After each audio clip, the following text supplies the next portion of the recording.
Thank you for staying with us. It is still iBrand Daybreak. Moving to the focus, where President Bola Tinubu has declared a state of emergency on food security in Nigeria.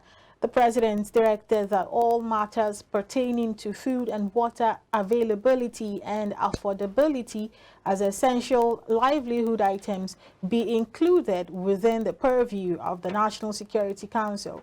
The directive was said to be in line with the Tinubu administration's position on ensuring that the most vulnerable are supported. The president also directed the immediate release of fertilizers and grains to farmers and households to mitigate the effects of the subsidy removal. To further have this conversation with us is our public affairs analyst, Mr. Matthew Oluku. Good morning and you're welcome. Good morning. Thank you for having me. Okay. State of emergency on food security. This conversation had come up, I think, sometime last year when the flood started, and it was ravaging several states in the country. Till today, people are still living with the effects of that flooding, actually, and that kind of ate deeper into the food insecurity that we were already dealing with, as a result of farmer-header clash and several other stuff that came up, if I'm to use that word.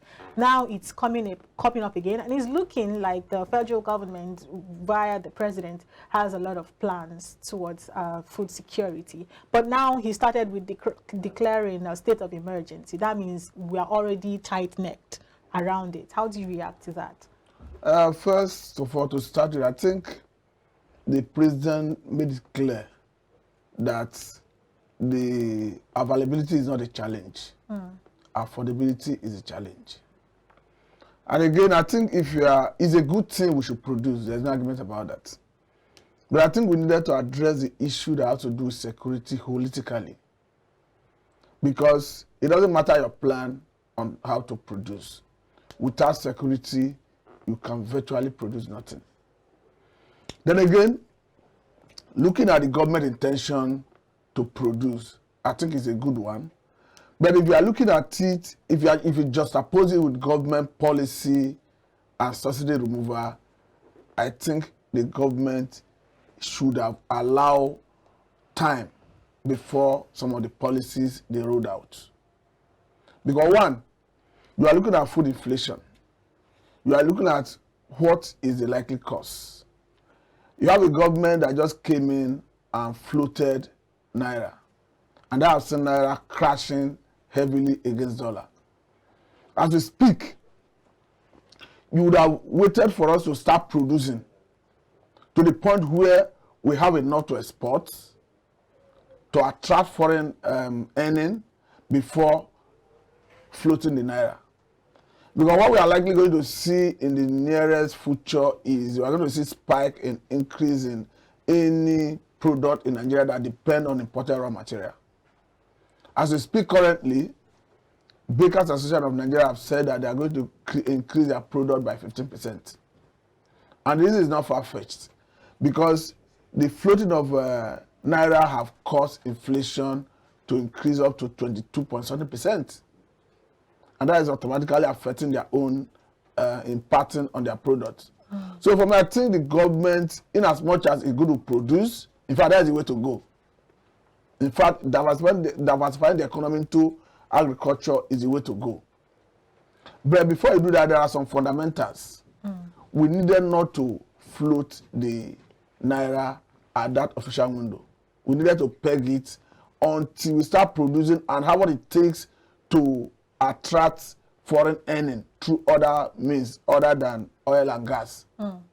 But production on the agricultural level, because that's what we're talking about. I know. I understand that floating the Naira is like placing the cart before the horse. I mean, before production has been set in motion and we're able to make a living for ourselves. And then the Naira floating kind of is causing a lot of, I don't want to say mayhem, but it's, our producers, people that are in the production line are really, really suffering the weight of that action now. But do you not think that if for instance, whatever the president and his team have in stock for declaring the state of emergency on food security, and however they had planned, apart from, of course, sending out seedlings and fertilizers to farmers, by the time it yields, is it able to truncate the fact that putting the cart before the horse had caused trouble, you know, how that we don't have enough FX to fund what we want to do?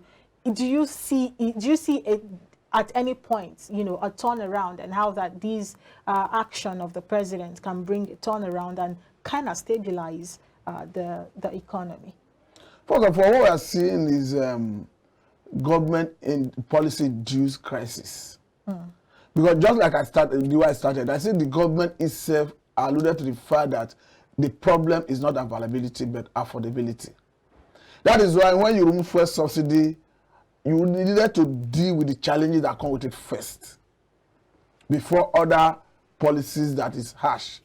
Even as we speak, there are some areas the government, because I understand that the government is serious about revenue drive, which is good, but I think even before you start looking at those areas of revenue, they needed to address some fundamentals.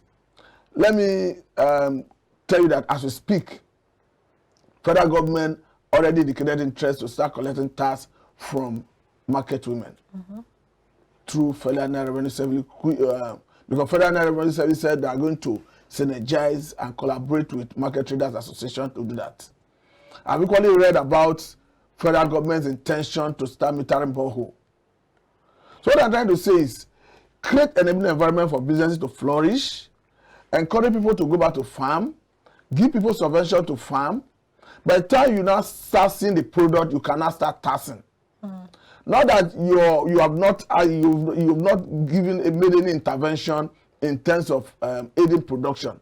You want to start taxing. This is more like another policy that has nosedived, whether or not we like it, because just as you alluded, you're talking about removal of fuel subsidy without putting in place the necessary framework that will help Nigerians see them through when fuel subsidy is finally kissed goodbye.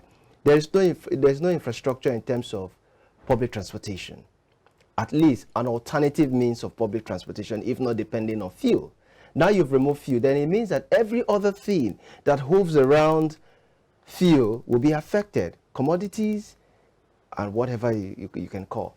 Now we're talking about another policy of